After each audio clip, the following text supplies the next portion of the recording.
I remember thinking this was such a big sort of turning point in my career, and it ended up changing my life. So I was right to think that way. So yeah, I'll never forget what that feeling was.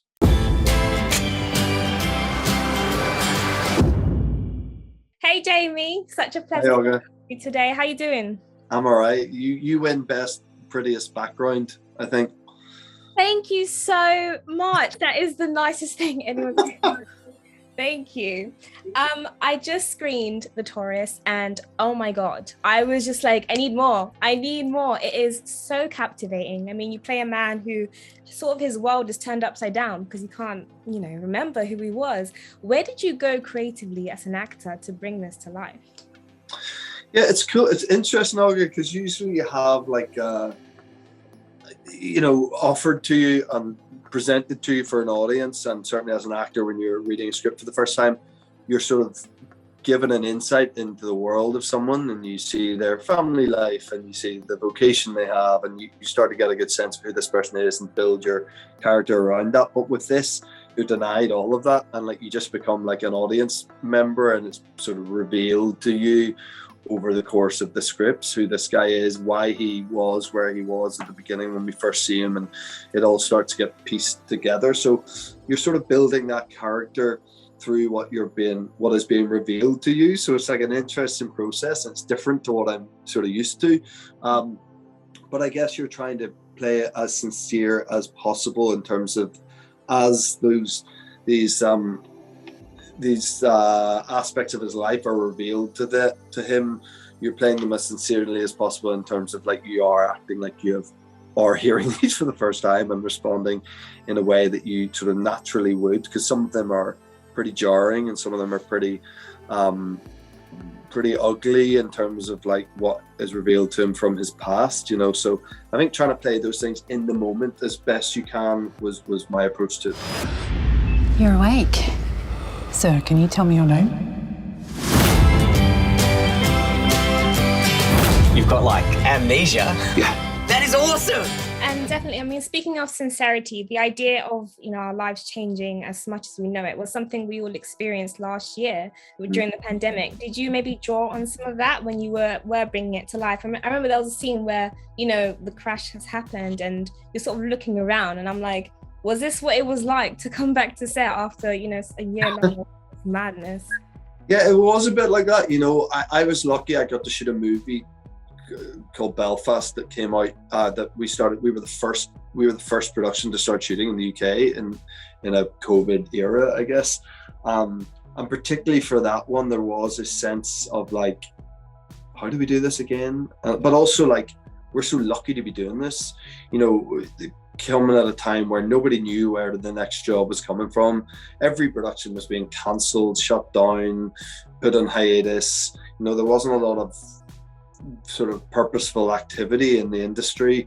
So it was a very frightening time, so to be able to have worked at all in that time, because I know a lot of actors didn't, and didn't get the opportunity to. You've also got a lot of actors who also were keeping down other jobs as, waiters and waitresses and bar staff and all kinds of stuff, call centers, all kinds of stuff. A lot of that stuff was closed down too. So it's a fucking murky time, to be in this game. So felt very privileged, and then to go to Australia to do this, where COVID was kind of not as bad a thing as it was in the UK and Ireland at that time. And, felt again really grateful actually to be somewhere where you weren't having to wear masks, and you weren't, the day-to-day of living with COVID was nothing like what would come from here.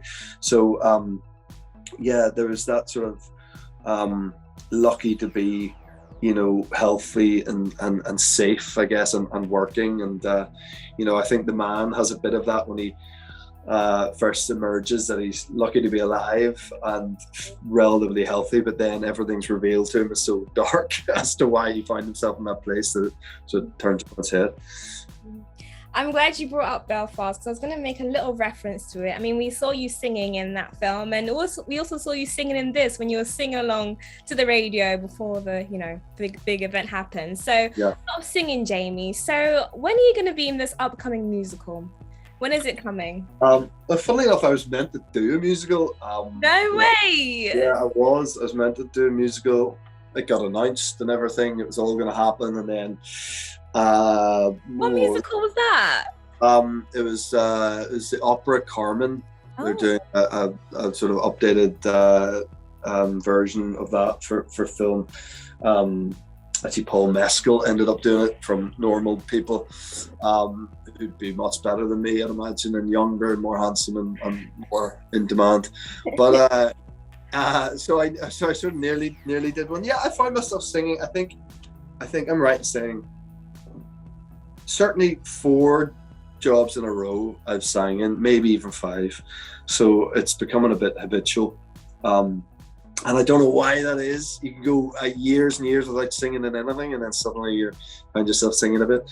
But all different forms, all very different ways of doing it. And definitely in The Tourist, it's its own thing, and it's probably the most relatable one in The Tourist, because we've all done that where we're singing in the car, thinking we're singing quite well, or like not really being able to hit the notes, and then not really knowing what the lyrics are. I think Notes. You were hitting the notes, Jamie.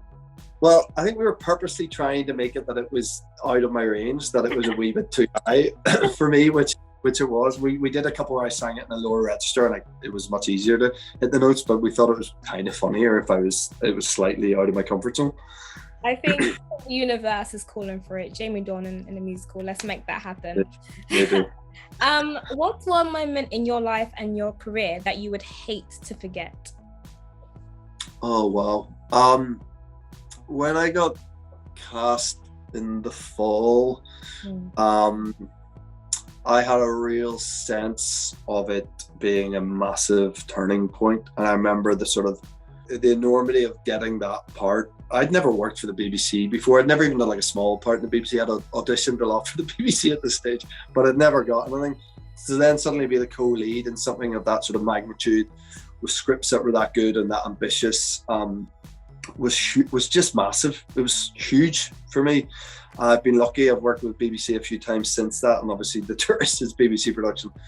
But I remember thinking that was a big moment in terms of like what happens next and what this does for me, and in terms of the opportunities I'm going to get off the back of this, and to be involved in this thing that's so well structured and so well written.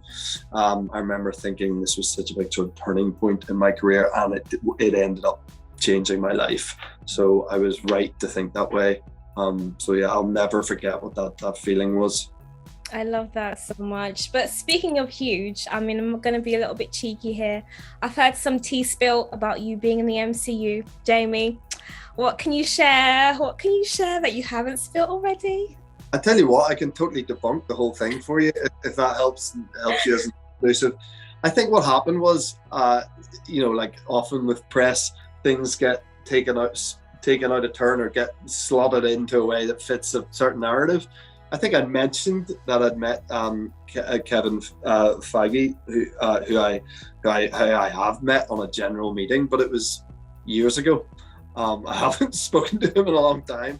Every actor of a certain age on stage meets heads of studios. That's what happens. You go out to LA and you meet all these people. So have I met the people at Marvel? Yeah. Have I met the people at every other big studio? Yeah.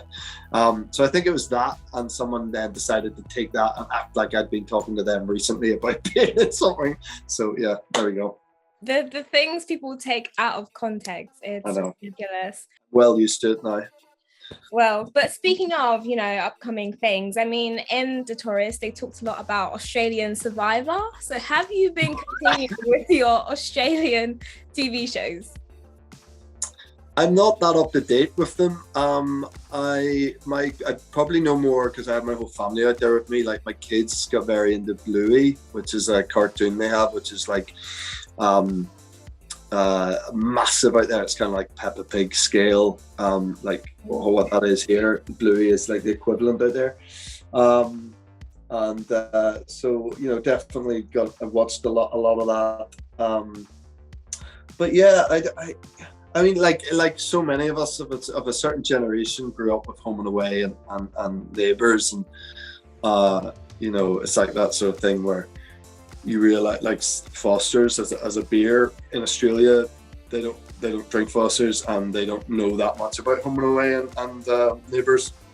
But over here, we've made a big deal out of all these things, and they're considered so sort of Australian and seismic. But yes, I definitely didn't watch any Australian Survivor. I've never seen any form of Survivor. I've never watched that show. Actually, I'm not a big. Is that reality TV? I guess that's reality TV. I'm not a big reality TV guy. I'll get seduced into the odd thing. It's not like I've never watched anything, but I haven't watched that. But yeah. So we saw your character discovering who he was and discovering what is going on, and I imagine for him it must have been quite strange. I mean, seeing this crazy landscape. So I just wanted to link that and ask, where's the strangest place that you've been recognized? I was at the toilet. I was at a rugby match, and I was at the toilet, and I'm at the urinal, and men standing beside each other, and this guy was having a very big chat with me whilst we were sort of trying to do our business, and he was asking me for a photo and stuff, and it was the timing of it was horrendous, and I was like, do you really want to do this now? Can we finish up what we're doing, having to do here, and maybe take it outside? So I sort of convinced him that it wasn't a good time or place to be doing this, and then we took a photograph outside. But that was a pretty awkward exchange. Yeah. That sounds so awkward, and I guess we'll leave it at there. Thank you so much, Jamie. Thanks, Olga. Thank you. Thank you.